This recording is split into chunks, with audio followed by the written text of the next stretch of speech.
نحمده ونصلي على رسوله الكريم أما بعد فأعوذ بالله من الشيطان الرجيم بسم الله الرحمن الرحيم ويسألونك ماذا ينفقون قل العفو وكذلك يبين الله لكم الآيات لعلكم تتفكرون في الدنيا والآخرة ويسألونك عن اليتامى قل إصلاح لهم خير وإن تخالطوهم فإخوانكم والله يعلم المفسد من المصلح ولو شاء الله لأعنتكم إن الله عزيز حكيم صدق الله العظيم۔ دو تین سبق پہلے ایک آیت آئی تھی وَيَسْأَلُونَكَ مَاذَا يُنْفِقُونَ قُلْ مَا أَنْفَقْتُم مِّن خَيْرٍ فَلِلْوَالِدَيْنِ وَالْأَقْرَبِينَ، یعنی وہاں پر سوال کرنے والے کا سوال یہ تھا کہ ہم کس مصرف پر اپنا پیسہ خرچ کریں، تو اللہ تعالیٰ نے اس کا جواب دیا تھا کہ تم جو بھی چیز خرچ کرو اللہ کی راہ میں کرو، ماں باپ پر خرچ کرو، قریبی رشتہ داروں پر خرچ کرو، یتیموں اور مسکینوں پر خرچ کرو۔ وہاں پر مد بتلائے گئے تھے کہ کہاں کہاں پر تم نے پیسہ صرف کرنا ہے اپنا، اللہ کے ہاں نیکی میں جو شمار ہوگا۔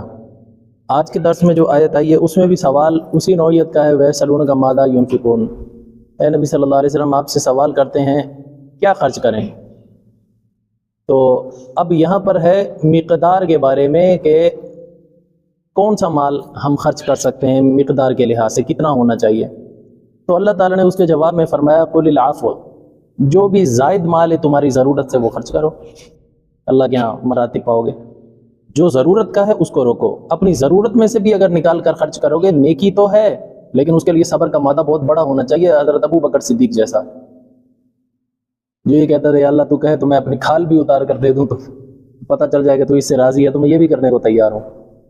تو وہ ہے ضرورت سے اپنی ضرورت کو ترجیح نہ دی، اپنی ضرورت کی چیز بھی اللہ کی راہ میں خرچ کر دی۔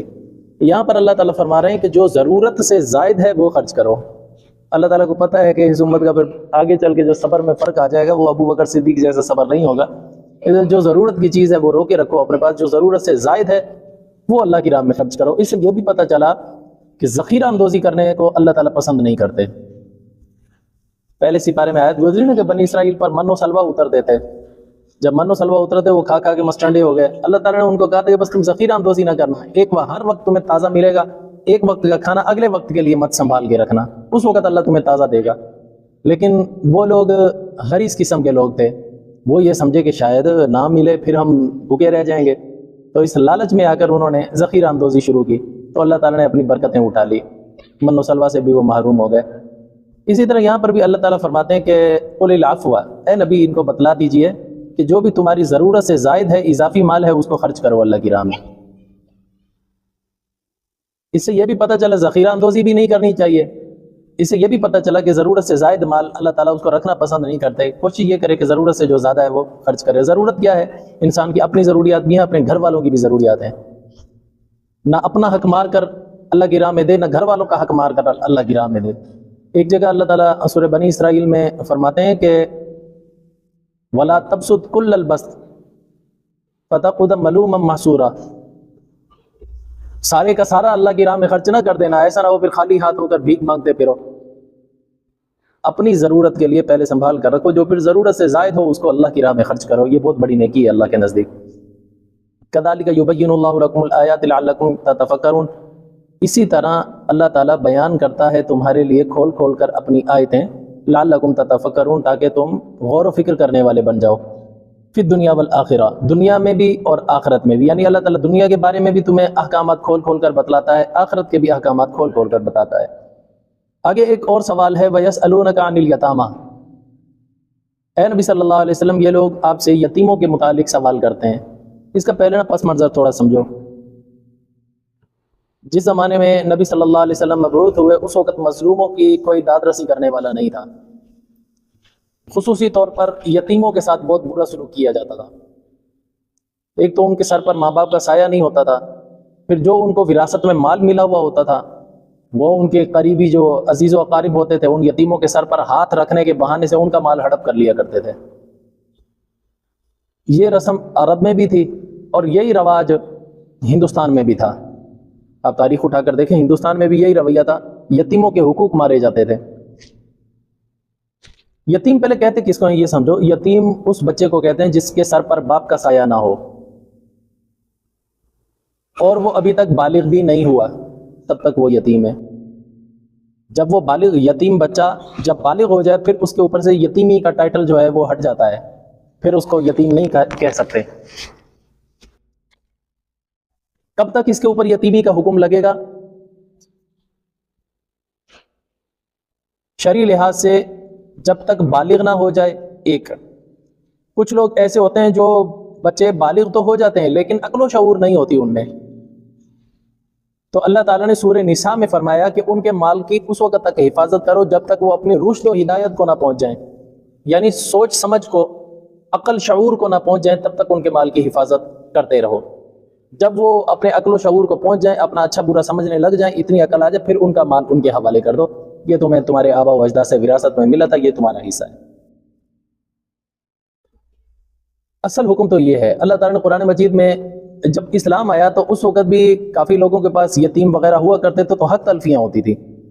اللہ تعالیٰ نے پھر آیت نازل کی وَلَا تَقْرَبُوا مَالَ الْيَتِيمِ إِلَّا بِالَّتِي هِيَ أَحْسَنُ، یتیم کے مال کے قریب بھی نہ بھٹکو مگر اس راستے سے کہ جو اچھا راستہ ہو۔ کیا مطلب اچھے راستے کا؟ ایک تو ان کا مال سنبھال کر رکھو، اس میں خیانت نہ کرو۔ دوسرا یہ ہے کہ اس کو کہیں نہ کہیں انویسٹ کر دو تاکہ وہ بڑھتا رہے، بچہ بھی بڑا ہوتا رہے گا، مال بھی اس کا بڑھتا رہے گا۔ اب جب انویسٹمنٹ ہونے لگی، مال کی کرنے لگے لوگ، تو اس میں پھر کچھ مال خلط ملط ہو گیا، پتہ نہیں چلتا تھا کہ یہ پروفٹ ہمارے مال کا ہے یا یتیم کے مال کا ہے۔ ایسے واقعات بھی آنے لگے، اور پھر اللہ تعالیٰ نے کہا تھا کہ جس طرح تم اپنے مال کو بڑھا رہے ہو یتیم کا بھی بڑھاتے رہو۔ اب یہ سمجھو کہ مشترکہ تجارت ہو گئی۔ اب اس میں صحابہ اکرام اور جب یہ آیت اتری نا وَلَا تَقْرَبُوا مَالَ الْيَتِيمِ، یتیم کے مال کے قریب بھی نہ جاؤ، صحابہ اکرام کھانے پینے سے بیٹھ گئے۔ اب جب وہ مثال کے طور پر آٹا چینی جو بھی خرید کر آتے، چینی پینے اس زمانے میں، ایسے مثال کے طور پر کہہ رہا ہوں، کوئی بھی چیز خرید کر آتے تو اس کو کھانے پینے میں وہ ڈرا کرتے تھے، یار ایسا نہ ہو اس میں یتیم کا حق ہو، ہم کھا بیٹھیں اور اللہ کے ہاں مجرم بن جائیں۔ پھر انہوں نے کیا کیا؟ انہوں نے یہ کیا کہ یتیم کا جو مال تھا وہ بالکل ہی جدا کر دیا، اپنا مال انہوں نے جدا کر لیا۔ بچہ انہی کے گھر میں پل رہا ہے لیکن اس کا مال انہوں نے بالکل جدا کر دیا۔ اب جب آٹا آتا گھر میں تو یتیم کے مال کا الگ خرید کر آتے، اپنے مال کا الگ خرید کر آتے، ان کے لیے کھانا الگ پکتا، اس بچے کے لیے الگ پکتا۔ پھر کبھی کبھار ایسا ہوتا کہ بچہ نہیں کھاتا تھا کھانا، یا تھوڑا کھا لیتا تھا وہ بچ جاتا تھا، تو صحابہ وہ کھانا نہیں کھاتے تھے، کہتے اللہ نے منع کیا ہے وَلَا تَقْرَبُوا مَالَ الْيَتِيمِ، یتیم کے مال کے قریب بھی نہ جاؤ۔ اب کیا کریں؟ اس کو صدقہ کر دیں؟ نہیں، صدقہ بھی نہیں کر سکتے، حق پر آیا ہے، تم کون ہوتے ہو صدقہ کرنے والے؟ اب کیا ہوتا؟ وہ مال وہیں، وہ کھانا پینے کی جو چیز ہوتی وہ وہیں پڑی پڑی سڑ جاتی، گل جاتی، ضائع ہو جاتی۔ تو اب یہ نقص ہونے لگا۔ جب یہ ہونے لگا تو اس پر اللہ تعالیٰ نے، پھر صحابہ بھی کافی پریشان تھے اس بارے میں کہ چھوٹی چھوٹی چیز کے بارے میں کیسے ہم ان کا سنبھال کریں گے، کیونکہ کچھ صحابہ میدان جنگ میں شہید ہو گئے تھے تو ان کے بچے یتیم ہو گئے تھے، تو پھر دوسرے صحابہ جو قریبی ان کے رشتہ دار ہوتے تھے وہ ان کی پرورش میں ان کو لے لیا کرتے تھے، ان کا مال وراثت بھی ملتا تھا، پھر ان کو یہ احتیاط کرنا بہت مشکل لگتا تھا۔ اس پر اللہ تعالیٰ نے یہ آیت نازل کی، یتیم کے مال، اصل بات یہ ہے کہ اس میں خیانت نہ کرو، بدنیتی سے اس کا مال استعمال نہ کرتے جاؤ کہ جب یہ بچہ بڑا ہو کہو کہ جی وہ تو تیرا مال تو ختم ہو گیا، یا ایسے کاروبار میں لگا دو جہاں اپنا مال تو تم نے بچا کر رکھا، اس کا نقصان کر کے بیٹھ جاؤ اور اس کو کہتے جی ہم نے تو تجارت میں لگایا تھا اس میں نقصان ہو گیا۔ اللہ تعالیٰ نے اس طرح یتیم کے مال پر غبن کرنے سے اللہ تعالیٰ نے منع کیا۔ باقی اللہ تعالیٰ نے اس چیز کی اجازت دی کہ بھائی تم خلط ملط کر کے کھاؤ پیو، اس کی تمہیں اجازت ہے، نیت تمہاری اصلاح کی ہونی چاہیے، غیر اصلاح کی نیت نہیں ہو۔ مولانا اشرف علی تھانوی رحمۃ اللہ علیہ نے اپنی تفسیر میں یہ لکھا ہے کہ اس کا سب سے بہترین طریقہ یہ جو کھانے پینے کی اشیاء ہیں ان کے اندر یتیم کا مال اور اپنا مال بھلے مکس ہو جائے کوئی پرواہ نہیں ہے، وہ اپنے حصے کا کھائے گا تم اپنے حصے کا کھاؤ گے، کبھی ایک دوسرے کا بھی حصہ کھا لیں گے تو حساب برابر ہو جائے گا۔ وہ چیزیں جن کے سڑنے کا خطرہ ہے، گلنے کا خطرہ ہے، ان کے اندر خلط ملط کر سکتے ہیں تاکہ وہ چیز ضائع ہونے سے بچ جائے۔ باقی جو چیزیں گلنے سڑنے والی نہیں ہیں جیسے سونا ہے، چاندی ہے، اس میں خلط ملط نہ کرو، وہ ویسے کا ویسے اس کے لیے رکھو۔ ہاں ہی احسن الا باللتی ہی احسن، اگر کرنا ہی ہے اس میں کچھ کمی زیادتی کرنی ہی ہے تو ہی احسن، اچھا طریقہ اختیار کرو جس میں اس کو فائدہ تو ہو نقصان نہ ہو۔ یہ اللہ تعالیٰ نے احکامات دیے یتیم کے متعلق۔ کسی مذہب نے آج تک یتیموں کے، غریبوں کے اس طرح حقوق بیان نہیں کیے جیسے اللہ تعالیٰ نے کیے ہیں۔ ایک بہت بڑا مورخ ہے، مجھے نام بھول گیا اس کا، وہ اس آیت کو پڑھ کر وہ مسلمان ہو گیا تھا، لگا اتنے پیارے احکامات، کسی مذہب نے یہ احکامات نہیں دی، اس نے عیسائیت چھوڑ کر اس نے اسلام قبول کر لیا تھا۔ پھر اس نے اسی ٹاپک پر باقاعدہ اس نے کتاب لکھی، آج تک انگریز لوگ اس کتاب کو سراہتے ہیں۔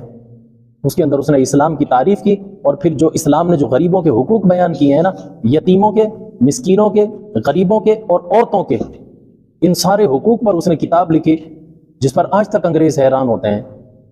اور آج بھی انگریزوں کے پاس جو اس طرح بچوں کے لیے جو این جی اوز وغیرہ انہوں نے بنائی ہوئی ہیں، اس طرح رفاعی ادارے بنائے ہوئے ہیں، ویلفیئر وغیرہ بنائے ہوئے ہیں، انہوں نے ساری پالیسیاں اسی سے لی ہیں جو اللہ تعالیٰ نے ارشاد فرمائی ہیں۔ دیکھو انگریز اس سے فائدہ لے رہا ہے، ہم مسلمان ایک دوسرے کے مال ہڑپ کرنے میں لگے ہوئے ہیں۔ اللہ ہمارے حال پر رحم کرے۔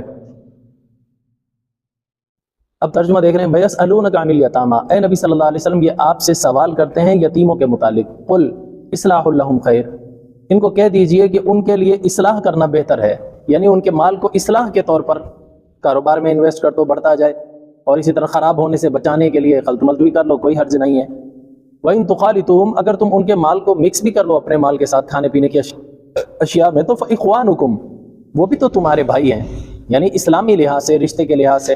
ویسے خونی رشتے کے لحاظ سے تو کوئی بھتیجا ہے، کوئی بھانجا ہے، کوئی کچھ ہے، کوئی کچھ ہے، لیکن اسلام کے لحاظ سے المسلم اخو المسلم، مسلمان مسلمان کا بھائی ہے، تو اللہ تعالیٰ نے فرمایا کہ وہ بھی تو تمہارے بھائی ہیں، اگر مل کر کھا بھی لوگے تو کوئی حرج نہیں ہے۔ واللہ یعلم المفسد من المصلح، اللہ تعالیٰ تو دلوں کے حال بھی جانتا ہے، اللہ تعالیٰ کو پتہ ہے کون اصلاح کی نیت سے خلط ملط کر رہا ہے اور کون فساد کی نیت سے خلط ملط کر رہا ہے۔ لوگوں کو تو دھوکہ دے دو گے، لیکن اللہ کے ہاں دھوکہ نہیں چلے گا۔ اللہ تعالیٰ فرماتے ہیں، اے لوگو میری نعمتوں پر شکر ادا کرو، وَلَوْ شَاءَ اللَّهُ لَأَعْنَتَكُمْ، اگر اللہ چاہے تو تمہیں مشقت میں بھی ڈال سکتا ہے، ایسے ایسے احکامات نازل کر دے کہ جس پر تم عمل ہی نہ کر سکو اور کرنے بھی لازم ہو جائیں، پھر تم کیا کرو گے؟ یہاں پر اللہ تعالیٰ نے اتنا فرمایا کہ اللہ کی نعمت پر شکر ادا کرو، اگر اللہ چاہے تو تمہیں سخت احکام بھی دے سکتا ہے، لیکن اللہ نے دیے نہیں ہیں۔ سورہ نساء کے اندر اللہ تعالیٰ نے یہی ارشاد فرمایا کہ اے نبی صلی اللہ علیہ وسلم، ہم نے اب تک کوئی سخت حکم نازل نہیں کیا، اگر ہم ایسا حکم نازل کر دیتے کہ جس میں یہ ہوتا کہ تم اپنے آپ کو قتل کرو یا اپنے آپ کو گھروں سے نکال دو، تو تم میں سے بہت کم ہوتے جو اس پر عمل کرتے، اکثریت ہتھیار ڈال دیتی، کہتے نہیں بھائی یہ بہت مشکل عمل ہے، ہم کیوں کریں۔ اللہ تعالیٰ نے فرمایا اول تو میں مشکل حکم دیتا نہیں، اگر میں بالفرض یہ حکم دے دیتا اور تم اس پر عمل کر لیتے تو یہ تمہارے لیے بہت فائدے کا باعث ہوتا۔ پھر اللہ تعالیٰ نے اس کے 7 فائدے گنوائے وہیں پر، یہ بھی فائدہ ہوتا، یہ بھی فائدہ ہوتا، یہ بھی فائدہ ہوتا، یہ بھی فائدہ ہوتا، اللہ تعالیٰ نے 7 فائدے گنوائے اس پہ۔ جب یہ آیت نازل ہوئی نا، حضور صلی اللہ علیہ وسلم نے صحابہ کو سنائی، وَلَوْ أَنَّا كَتَبْنَا عَلَيْهِمْ أَنِ اقْتُلُوا أَنفُسَكُمْ أَوِ اخْرُجُوا مِنْ دِيَارِكُمْ مَا فَعَلُوا إِلَّا قَلِيلًا مِّنْهُمْ وَلَوْ أَنَّهُمْ فَعَلُوا مَا يُوعَظُونَ بِهِ لَكَانَ خَيْرًا لَّهُمْ وَأَشَدَّ تَثْبِيتًا وَإِذًا لَّآتَيْنَاهُم مِّن لَّدُنَّا أَجْرًا عَظِيمًا وَلَهَدَيْنَاهُمْ صِرَاطًا مُّسْتَقِيمًا۔ اللہ تعالیٰ نے فائدے پر فائدے گنواتے چلے گئے۔ اللہ تعالیٰ جب یہ آیت نازل ہوئی نا، حضور صلی اللہ علیہ وسلم صحابہ کو سنائی، اللہ اکبر، قربان جائے، جتنے صحابہ بیٹھے ہوئے تھے اٹھ کر کھڑے ہو گئے، یا رسول اللہ ابھی لیجیے اللہ سے حکم، ہم ابھی عمل کر کے دکھائیں گے۔ اللہ کہتا ہے نا کہ اپنے آپ کو قتل کرنے کا میں نے حکم نہیں دیا، ابھی لیں حکم، ہم ابھی عمل کر کے دکھائیں گے۔ اللہ اکبر، کیسا ایمان تھا ان کا۔ اللہ نے اسی لیے تو کہا اے لوگو ایمان لاتے ہو ان جیسا لاؤ۔ تو یہاں پر بھی اللہ تعالیٰ فرماتے وَلَوْ شَاءَ اللَّهُ لَأَعْنَتَكُمْ، اگر اللہ چاہتا نا تم پر سخت حکم نازل کر دیتا، تمہیں مشقت میں ڈال دیتا، لیکن اللہ نے ایسا کیا نہیں۔ ان اللہ عزیز حکیم، بے شک اللہ تعالیٰ غالب بھی ہے، کرنا چاہے کر بھی سکتا ہے، حکیم حکمت والا بھی ہے، وہ مصلحت کو دیکھ کر، ہماری کمزوری ناتوانی کو دیکھ کر حکم دیتا ہے کہ ملا مجید عمل بھی کر سکے گا یا نہیں۔ آگے ایک اور حکم ہے نیا، وہ کیا ہے؟ پہلے اس کا پس منظر سمجھو، یہ آیت نازل کیوں ہوئی تھی۔ ایک صحابی ہیں حضرت ابو مرثد الغنوی رضی اللہ تعالیٰ عنہ، یہ بڑے لاجواب صحابی تھے۔ یہ کسی زمانے میں عرب کے بہت بڑے دھاڑیل تھے، ڈاکو تھے، ڈاکے مارنے میں بڑے مشہور تھے، اور یہ عرب کی گلی گلی چپے چپے سے واقف تھے۔ ڈاکو لوگ ہوتے ہیں، ان کو سب راستے پتہ ہوتے ہیں، خفیہ راستے بھی ان کو پتہ ہوتے ہیں۔ تو ایک یہ تھے، ایک تھے حضرت رفاعہ بن عمیر الطائی، وہ بھی بہت بڑے ڈاکو تھے، اللہ نے ان کو ہدایت دی، ایمان لے آئے، ہمارے نبی کے صحابی بنے۔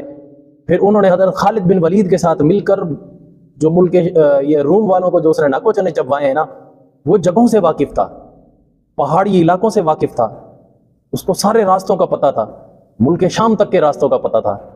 اس نے اس چیز سے بڑا فائدہ پہنچایا صحابہ کو، دشمنوں کی کمزوریاں ڈھونڈ کے نکال لیتا تھا، فلاں جگہ سے چلو، فلاں جگہ پر کمزور ہیں، صحابہ اس کی پالیسی پر چل کر فتح یاب ہوتے تھے۔ خیر، ایک صحابی یہ تھے حضرت ابو مرثد الغنوی، نوجوان تھے، ینگ تھے۔ جب اسلام لائے نا تو ان کے بڑے بڑے بال تھے، یہ جو چادر باندھتے تھے نا یعنی شلوار، وہ بھی پانچے بھی بڑے بڑے اور ٹخنوں سے نیچے ہوتے تھے۔ حضور صلی اللہ علیہ وسلم نے فرمایا کیا یہ اچھا ہوتا ہے، یہ ٹخنے اوپر یعنی کپڑا اوپر ہوتا، تو انہوں نے تب سے پھر سنت کے مطابق یہ لباس پہن لیا۔ بہرحال بہت لاجواب صحابی، ان کی بڑی تعریف آتی ہے احادیث میں۔ آپ صلی اللہ علیہ وسلم ان سے ایک ہی کام لیا کرتے تھے، وہ کیا ہوتا تھا؟ جو مسلمان مظلوم کہیں پھنسا ہوا ہوتا تھا نا، اور فدیے پر بھی کافر اس کو چھوڑنے کو تیار نہیں ہوتے تھے، تو آپ صلی اللہ علیہ وسلم پھر ابو مرثد الغنوی کو بلایا کرتے تھے۔ ہاں بھائی، گوریلا کاروائی کرے گا؟ یا رسول اللہ حکم کریں، فلاں بندے کو نکال کے لانا ہے، بھلے جتنے پہرے لگے ہوئے ہوں، اگلے دن آپ کے پاس پہنچے گا۔ ان کی قید میں سے چھڑا کر ان کو لے آتا تھا اور ان کو پتہ بھی نہیں چلتا تھا، اتنا ماہر تھا، قیدیوں کو چھڑایا کرتا تھا۔ حضور صلی اللہ علیہ وسلم ذمہ داری یہی لگائی ہوئی تھی، جو مسلمان مظلوم کہیں پسا ہوا ہے، ابو مرثد فلاں جگہ، یا رسول اللہ ٹینشن نہ لو، بندہ نکال کے لے آؤں گا، لے کر آ جاتے تھے۔ اچھا، یہ نوجوان تھے، خوبصورت بھی تھے، تو ان کے گرل فرینڈ تھی مکہ میں۔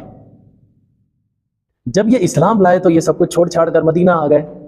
پھر ایک مرتبہ آپ صلی اللہ علیہ وسلم، کچھ مسلمان وہاں پھنسے ہوئے تھے مکہ میں، تو حضرت ابو مرثد الغنوی کو کہا جا کر ان کو چھڑا کر آ۔ تو حضرت ابو مرثد الغنوی وہاں گئے، کاروائی کی۔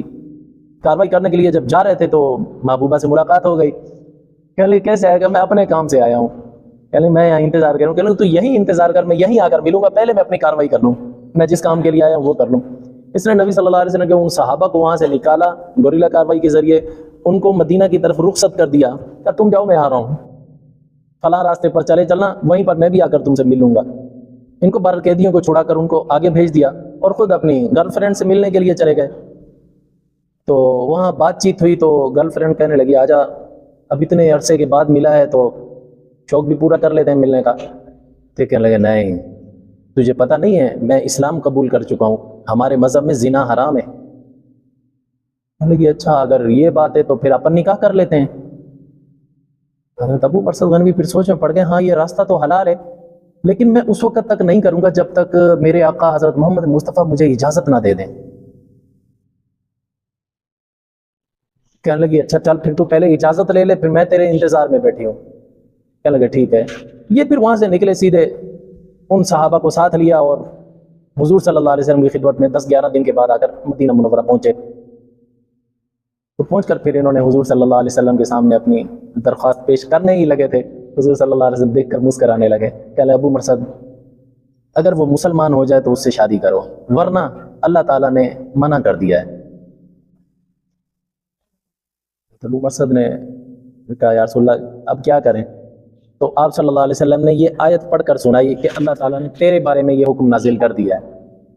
وہ کیا حکم نازل کیا؟ اللہ تعالیٰ نے فرمایا وَلَا تَنكِحُوا الْمُشْرِكَاتِ حَتَّى يُؤْمِنَّ وَلَأَمَةٌ مُؤْمِنَةٌ خَيْرٌ مِّن مُشْرِكَةٍ وَلَوْ أَعْجَبَتْكُمْ وَلَا تُنكِحُوا الْمُشْرِكِينَ حَتَّى يُؤْمِنُوا وَلَعَبْدٌ مُؤْمِنٌ خَيْرٌ مِّن مُشْرِكٍ وَلَوْ أَعْجَبَكُمْ أُولَٰئِكَ يَدْعُونَ إِلَى النَّارِ وَاللَّهُ يَدْعُو إِلَى الْجَنَّةِ وَالْمَغْفِرَةِ بِإِذْنِهِ۔ اللہ تعالیٰ نے فرمایا کہ تم میں سے کوئی بھی مرد کسی مشرکہ عورت کے ساتھ نکاح نہ کرے یہاں تک کہ وہ ایمان لے آئے، اگر ایمان لے آئے تو وہ اسے نکاح جائز ہے، ورنہ نہیں۔ کیوں؟ وَلَأَمَةٌ مُؤْمِنَةٌ خَيْرٌ مِّن مُشْرِكَةٍ وَلَوْ أَعْجَبَتْكُمْ۔ اے لوگو، ایک مومنہ باندی نکرانی، اس زمانے میں جو باندیاں رکھی جاتی تھی، نکرانیاں ہوتی تھی، اپنے خریدے ہوئے غلام ہوتے تھے، ایک مومنہ باندی مشرکہ عورت سے 1000 درجہ بہتر ہے۔ چاہے تمہیں وہ مشرکہ آزاد عورت بڑی پسند آتی ہو اور یہ مومنہ باندی شکل و صورت ہر لحاظ سے اگرچہ یہ کم ہو، لیکن پھر بھی اللہ کے نزدیک ایمان والی بہتر ہے مشرک سے۔ تو جب یہ حکم نازل ہوا تو حضرت ابو مرثد الغنوی پھر اپنی گرل فرینڈ کے پاس گئے، کہنے لگے کہ اللہ تعالیٰ نے یہ حکم نازل کر دیا ہے، لہذا اب میں تجھ سے نکاح نہیں کر سکتا۔ کہنے کا مقصد یہ دیکھو، صحابہ نے اپنی محبت کو چھوڑا، ہم کبھی چھوڑ سکتے ہیں؟ ہم تو اپنی محبت کو پانے کے لیے اگر ہمیں کفر و شرک بھی کرنا پڑے، حرام کام بھی کرنے پڑے ہم وہ بھی کرنے کو تیار ہو جاتے ہیں. کوشش یہ ہوتی ہے ہماری منزل مل جائے. اور یہ صحابہ کو دیکھو, صاف جا کر منع کر دیا, کہا نہیں, بھلے تو جتنی بھی خوبصورت تیرے ساتھ دل ہے, سب کچھ ہے, لیکن میرا اللہ نہیں راضی ہوتا, اس وجہ میں نہیں کروں. بڑی قربانی دی اس صحابی نے. اور حضور صلی اللہ علیہ وسلم سے ناراض بھی نہیں ہوا کہ میں تمہارے اتنے کام کرتا ہوں, میرا اتنا سا کام ہے, آپ نے مجھے ٹھپ جواب دے دیا. ہوتا ہم جیسا شاید یہ کہہ دیتے. اس وجہ صحابہ کا ایمان بڑا کمال کا ایمان ہے. تو اللہ تعالیٰ نے یہ حکم دیا کہ کوئی بھی مسلمان مرد ہو مشرکہ عورت سے شادی نہیں کر سکتا. کوئی بھی مسلمان عورت ہو اس کی مشرک مرد کے ساتھ شادی نہیں کرا سکتے. ہاں البتہ اگر مسلمان مرد ہے اور عورت اہل کتاب ہے, اہل کتاب سے مراد ہے یا یہودی ہے یا عیسائی ہے, بس اور نہیں کوئی. اہل کتاب اس کو کہیں گے جن کے پاس آسمانی کتاب بھی ہو اور ان کا رسول بھی متعین ہو کہ یہ کتاب فلاں رسول پر اتری ہے, پھر وہ اہل کتاب کہلاتے ہیں. ایسے تو ہندو ہیں, وہ اہل کتاب نہیں ہیں. کیوں؟ ان کے پاس آسمانی کتاب تو ہے وید, لیکن یہ پتہ نہیں ہے کس رسول پر اتری ہے, اس وجہ سے یہ اہل کتاب میں شامل نہیں ہے. یہ عام کافرین میں, مشرکین میں شمار ہوگا ان کا. اگر مسلمان مرد ہے, عورت ان کی عیسائی یا یہودی ہے, تو نکاح کر تو سکتا ہے, لیکن اللہ کے رسول کے نزدیک پسندیدہ پھر بھی نہیں ہے. کیوں؟ اللہ تعالیٰ نے فرمایا وَلَأَمَةٌ مُؤْمِنَةٌ خَيْرٌ, ایمان والی خسیس سے خسیس درجے کے لحاظ سے بھی اگر عورت ہو, وہ بھی مشرکہ سے بہتر ہے, مشرکہ سے بہتر ہے. یہ اللہ تعالیٰ نے اشارہ کر دیا. بھلے اہل کتاب سے اجازت تو ہے نکاح کرنے کی, لیکن نہ کرنا اللہ کے نزدیک پسندیدہ ہے. ہمارے نبی صلی اللہ علیہ وسلم بھی فرمایا کرتے تھے, اے لوگوں, جو شادی کی جاتی ہے یا عورت کے حسن و جمال کی وجہ سے کی جاتی ہے, یا مال کی وجہ سے کی جاتی ہے, یا اس کے حسب نسب کو دیکھ کر شادی کی جاتی ہے, لیکن اے لوگوں, تم ان تینوں کو پس پردہ ڈال کر صرف اس کی دینداری کو دیکھ کر اس سے شادی کرنا. یعنی آپ صلی اللہ علیہ وسلم دینداری کو ترجیح دی. اس سے یہ پتہ چلا حضور صلی اللہ علیہ وسلم کی پسندیدہ چیز تھی.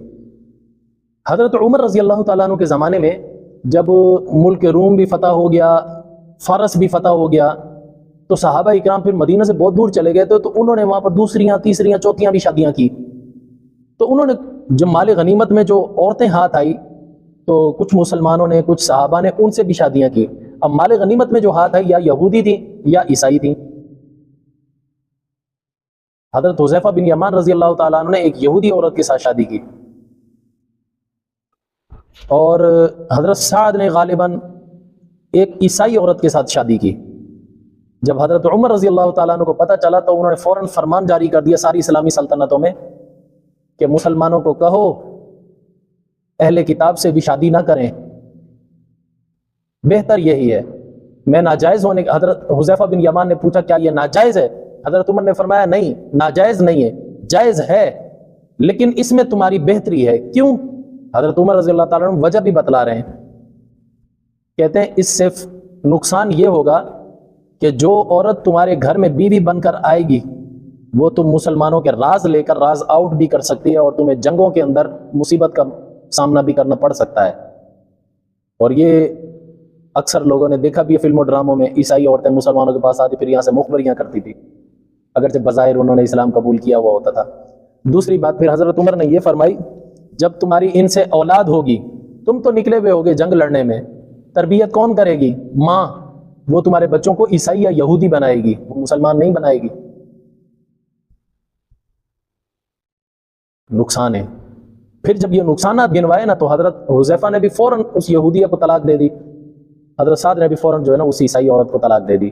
پھر صحابہ حتی الامکان کوشش یہ کرتے تھے مسلمان سے ہی شادی کرے. دوسری بات یہ بھی ہے, اب اس سے ہٹ کر ایک بات بتلا رہا ہوں. سورہ روم میں اللہ تعالیٰ فرماتے ہیں شادی کی علت, وجہ, وَمِنْ آيَاتِهِ أَنْ خَلَقَ لَكُم مِّنْ أَنفُسِكُمْ أَزْوَاجًا. اللہ کی قدرت کی نشانیوں میں سے نشانیاں ہیں, نعمتوں میں سے نعمت ہے کہ اللہ تعالیٰ نے تمہارے ہی نفس میں سے تمہارے لیے جوڑا بنایا, یعنی مرد و عورت جوڑا بنایا میاں بیوی کی شکل میں. کیوں؟ لِتَسْكُنُوا إِلَيْهَا, تاکہ تم دونوں ایک دوسرے سے سکون حاصل کرو. وَجَعَلَ بَيْنَكُمْ مَوَدَّةً وَرَحْمَةً, تاکہ تم ایک دوسرے سے محبت کرو, محبت کا بھی ذائقہ چکھو اس دنیا میں. وَرَحْمَةً, اور آپس میں شفقت کا معاملہ بھی کرو. شادی کی علت کیا بتائی؟ میاں بیوی ایک دوسرے سے سکون بھی لیں, محبت بھی ہو, شفقت بھی ہو. جس شادی میں محبت نہ ہو, وہ بیکار ہے. جس شادی میں سکون نہ ہو بیکار ہے. اب میں نہیں کہہ رہا، حدیث شریف میں آتا ہے، مسلم شریف میں حدیث موجود ہے.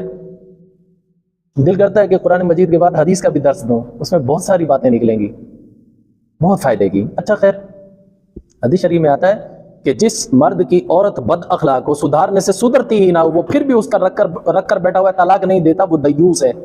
دیوس کا معنی ہمارے ہاں اگر ہماری زبان میں کیا جائے تو پھر ہوتا ہے دلہ. یہ لفظ اچھا تو نہیں ہے، یہ تو بہت بڑی گالی دی گئی ہے، سمجھے نا. تو اصل کیوں شادی کا جو مقصد ہے وہ حاصل ہی نہیں ہو سکے گا. نہ سکون ہوگا، نہ محبت ہوگی، نہ رحمت و شفقت ہوگی. شادی ان مقاصد کے لیے کی جاتی ہے، محبت کے لیے. اب آؤ اس آیت کی طرف. اگر کوئی غیر مسلم سے شادی کر لیتا ہے، غیر مسلم سے شادی کر لیتا ہے، ان دونوں کے نظریات اور افکار ہی علیحدہ علیحدہ ہیں. اس کا عقیدہ اور ہے، اس کا عقیدہ اور ہے. اس کا نظریہ اور ہے، اس کا نظریہ اور ہے. اس کے اخلاق اور ہیں، اس کے اخلاق اور ہیں. جب سوچ اور نظریہ ہی نہیں ملے گا تو محبت کہاں سے ہوگی، سکون کہاں سے ہوگا، شفقت کا معاملہ کہاں سے ہوگا؟ ہو ہی نہیں سکتا. سمجھے؟ اسی وجہ سے ان لوگوں کی آپس میں شادی ہو سکتی ہے جن کے نظریات ایک ہوں. نظریات کس کو کہتے ہیں؟ عقیدے کو. عقائد ایک جیسے ہوں. اگر عقیدے میں فرق ہو وہاں شادی جائز نہیں ہے، کیونکہ نظریات ہی نہیں مل رہے. جو شادی کی علت اللہ نے بتائی وہی نہیں ہوگی، اس وجہ سے وہاں نکاح ہی حرام ہے. اب سمجھو اس بات کو. اب آ جاؤ فرقہ واریت کی طرف. اب کہو گے مولوی فرقہ واریت کی بات کر رہا ہے، یہ بھی سمجھا دوں. سنی کا نکاح سنی سے جائز ہے. سنی کون کون ہے؟ دیوبندی بھی ہے، بریلوی بھی ہے، اہل حدیث بھی ہے، سمجھے نا، حیاتی بھی ہیں، مماتی بھی ہیں. یہ سارے سنی کہلاتے ہیں. ان کا نکاح آپس میں جائز ہے. کیوں؟ ان کے عقیدے ایک جیسے ہیں. سب توحید کے قائل ہیں، سب رسالت کے قائل ہیں، سب یوم آخرت کے قائل ہیں، سب انبیاء کی فضیلت کے قائل ہیں. عقیدہ سب کا ایک ہے. البتہ مسئلے مسائل میں اختلاف ہے. کوئی کہتا ہے کہ ہاتھ یہاں باندھ لو، کوئی کہتا ہے ہاتھ یہاں باندھ لو نماز پڑھتے ہوئے، کوئی کہتا ہے یوں رفع یدین کر کے نماز پڑھو، کوئی کہتا ہے بغیر رفع یدین کے پڑھو. بھئی یہ فروعات کا اختلاف ہے، عقیدے کا نہیں ہے. عقیدہ سب کا ایک ہے. اس وجہ سے ان کی شادیاں آپس میں جائز ہیں. البتہ شیعہ مذہب، سنی مذہب، ان کے عقیدے الگ الگ ہیں. ان کے عقیدے ہی الگ الگ ہیں. عقیدے الگ ہونے کی وجہ سے نکاح بھی جائز نہیں ہے، کیونکہ افکار ہی نہیں ملیں گے، نظریات ہی نہیں ملیں گے. جب افکار اور نظریات نہیں ملیں گے ساری زندگی ان میں محبت ہو ہی نہیں سکتی. اس کا نتیجہ کیا نکلے گا؟ اولاد جب نکلے گی، اولاد جب پیدا ہوگی، باپ کہے گا میرے مسلک کی ہو، ماں کہے گی میرے مسلک کی ہو. یہاں سے وہ مودت اور رحمت اور شفقت سامنے آ جائے گی، کتنی ہے کتنی نہیں ہے. یہ اہل سنت ہی کا فتویٰ نہیں ہے. اہل سنت کی بھی تمام فقہ کی کتابوں میں لکھا ہوا ہے سنی کا نکاح شیعہ سے جائز نہیں ہے. اور شیعوں کی بھی کتابوں میں، تمام کتابوں میں، فقہ کی تمام کتابوں میں لکھا ہوا ہے شیعہ کا نکاح سنی سے جائز نہیں ہے، چاہے وہ مرد ہو چاہے وہ عورت ہو. کیوں؟ افکار علیحدہ علیحدہ ہیں، نظریات علیحدہ علیحدہ ہیں. غیر مسلموں سے شادی کرنے کو منع اسی وجہ سے کیا گیا. ان کے نظریات علیحدہ ہیں، ہمارے نظریات علیحدہ ہیں. جو اولاد ہوگی اس پر کس کا حق ہوگا؟ باپ کا حق ہوگا. باپ گیا ہوا ہے کمانے، تربیت کون کرے گی؟ ماں. وہ کیا تربیت کرے گی؟ مسلمان بنائے گی؟ کبھی بھی نہیں. اگر وہ مسلمان بنائے بھی تو وہ خود نہیں عقیدے کو جانتی، وہ ان کا عقیدہ کیا درست کرے گی؟ اس وجہ سے غیر مسلموں سے شادی کرنا منع کیا گیا. کیوں؟ نظریات نہیں ملتے. البتہ اہل کتاب کے ساتھ شادی کی اجازت دی گئی. اس کی وجہ، اب وہ بھی وجہ سمجھو.